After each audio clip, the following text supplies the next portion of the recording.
Lomachenko? That's a fight that I'm interested in. That's a fight that I can get up for.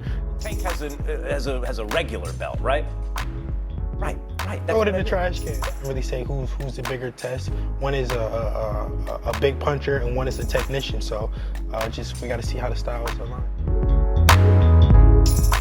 Undisputed, undefeated lightweight champ Devin Haney said him and his team got to get together and weigh their options. Devin Haney has problems making 135, but if he stays at 135, he says he will fight Kambosos once again because he's a man of his word. Plus, Kambosos has a rematch clause.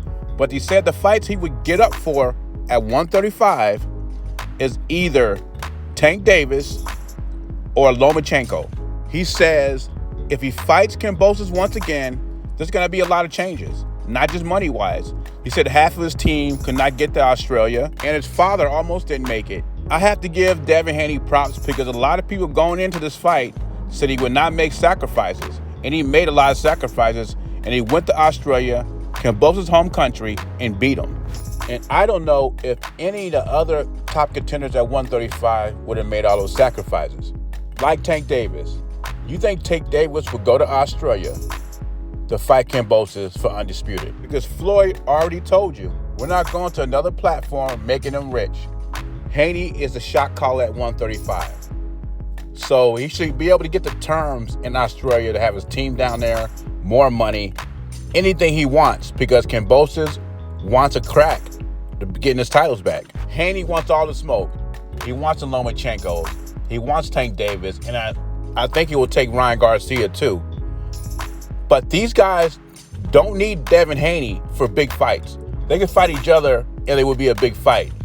But as far as title shots and being undisputed champion, it all goes through Devin the Dream Haney. And most boxing fans, unless you live in Australia, do not want to see the Devin Haney-Kambosos fight again. Matter of fact, right now, Bob Arum is thinking about a loophole to get out that fight because the next fight he wants to make for Haney is Lomachenko. He mentioned Lomachenko and he mentioned Tank Davis as future opponents. But he also mentioned Shakur Stevenson, and they are very good friends, but he still said they're on a collision course, which means Devin Haney will fight friends, unlike a Jermall Charlo. You may not like Haney's personality. You may not like his boxing style. He doesn't have much power, but he wants to smoke and he wants to take on the best opponents available. And these days, that's a rarity in boxing.